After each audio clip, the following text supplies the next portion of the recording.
Olá pessoal, bem-vindo ao canal Matemática na Sala de Aula. Hoje iniciaremos o estudo dos polinômios, já mais voltado para o ensino médio, né? Aqui nós temos o seguinte, lá no fundamental você já tem alguma coisa relacionada a polinômio. Polinômio na verdade é uma expressão onde tem letras e números, né? Então nós temos parte literal e coeficiente numérico. Então sempre que vocês ouvirem falar a palavra coeficiente, é a parte numérica da minha expressão. E parte literal são as letras. Os polinômios que nós vamos trabalhar nesse momento aqui no médio, eles basicamente têm uma única incógnita. A gente costuma usar o x, né, mas posso usar qualquer outra. Poderia usar y, a, b, c, não importa. Nós vamos usar aqui preferencialmente o x, que é o que mais aparece.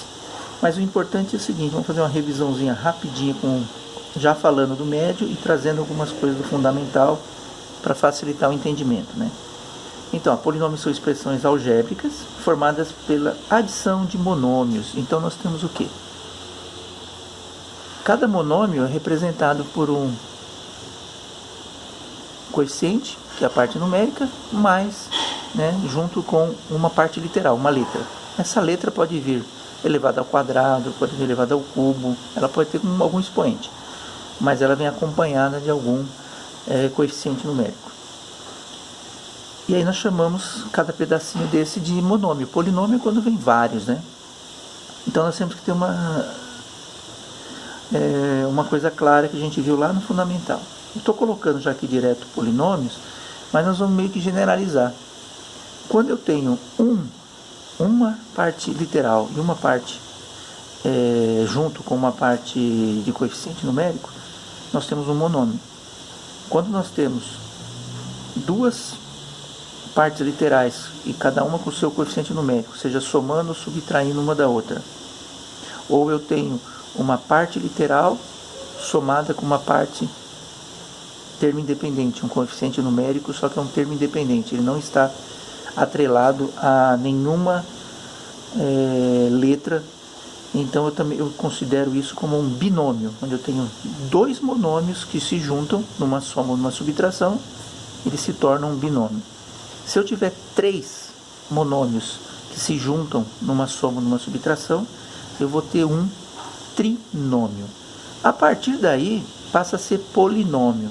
Nós vamos tratar quase que todo mundo aqui como polinômio, tá? Em alguns momentos a gente vai falar, olha, aqui nós temos um binômio multiplicando, ou subtraindo, ou somando, mas no geral nós vamos tratar quase todo mundo como polinômio.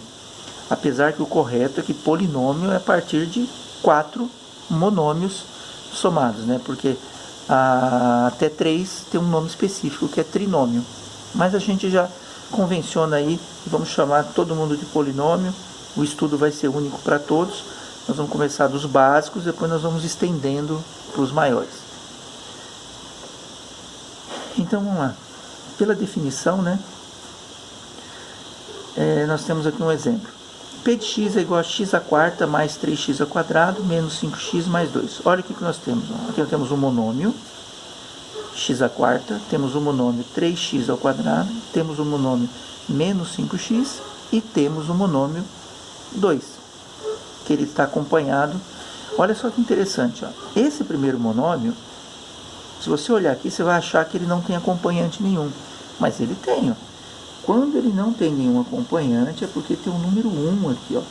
Eu tenho 1x à quarta, mas esse 1 não é obrigatório aparecer. É que nem expoente. Quando o expoente, ó, não aparece, é porque tem um 1 aqui escondido. Então, isso vocês têm que prestar atenção. Ó.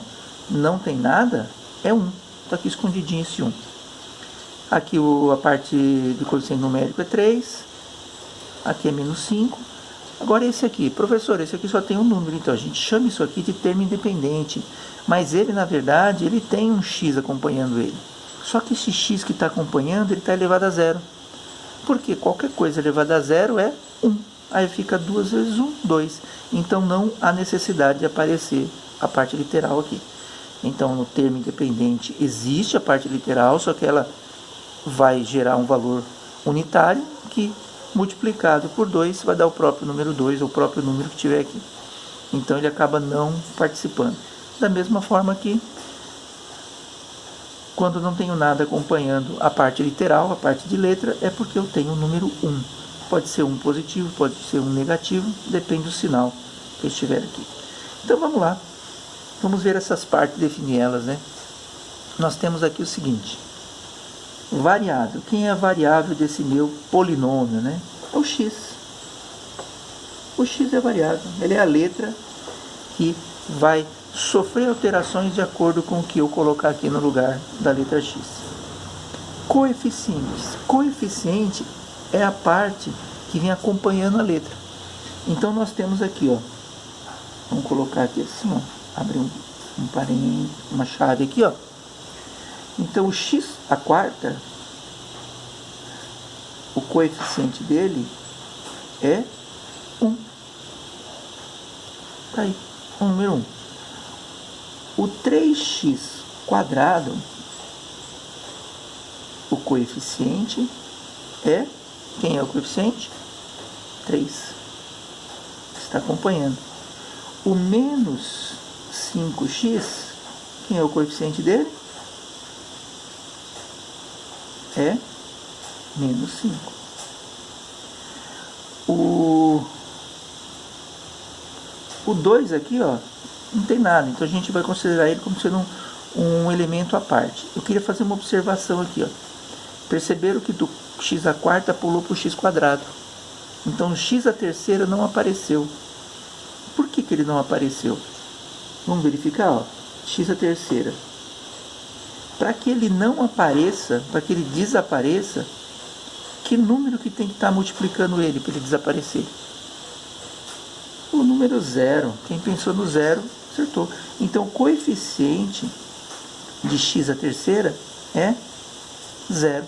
Então quando o coeficiente é 0, ele não aparece. Então toda vez que não aparecer um dos elementos aqui, um dos monômios que compõem o polinômio, ele vai ser chamado de 0. Uma outra observação. Normalmente, né, a maneira correta de se apresentar um polinômio é com os expoentes na ordem decrescente, do maior para o menor.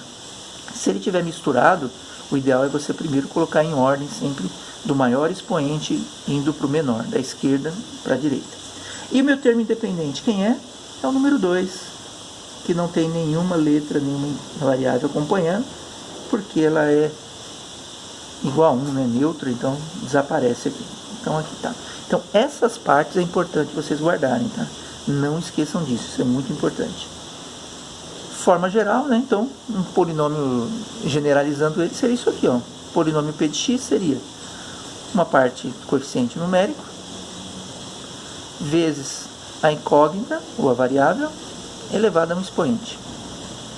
O próximo, uma parte coeficiente literal, coeficiente numérico, multiplicando a variável, só que elevada a um expoente menor do que o anterior. E assim por diante até chegar no termo independente, que é só o coeficiente numérico. Beleza? Pessoal, isso é importantíssimo para as nossas próximas aulas, tá bom? Vocês vão aí estudando. Não perca a próxima aula, que é a continuação dessa, e tão importante quanto. Não esqueça de dar joinha, inscreva-se no canal, isso é importante. Quanto mais você se inscreve, mais o YouTube vai fazer com que outras pessoas vejam e possam também aproveitar, tá bom? Não só entre lá e assista a aula, entre e assine e se inscreva nele, porque aí fica mais prático até para você entrar. Você entra no seu YouTube, procura lá seus inscritos, canais que você está inscrito, já localiza o nosso e clica lá e já entra direto para ver as aulas. Está tudo separado por playlists, tá bom? Um abraço a todos. E não esqueçam de dar o like lá embaixo e se inscrever.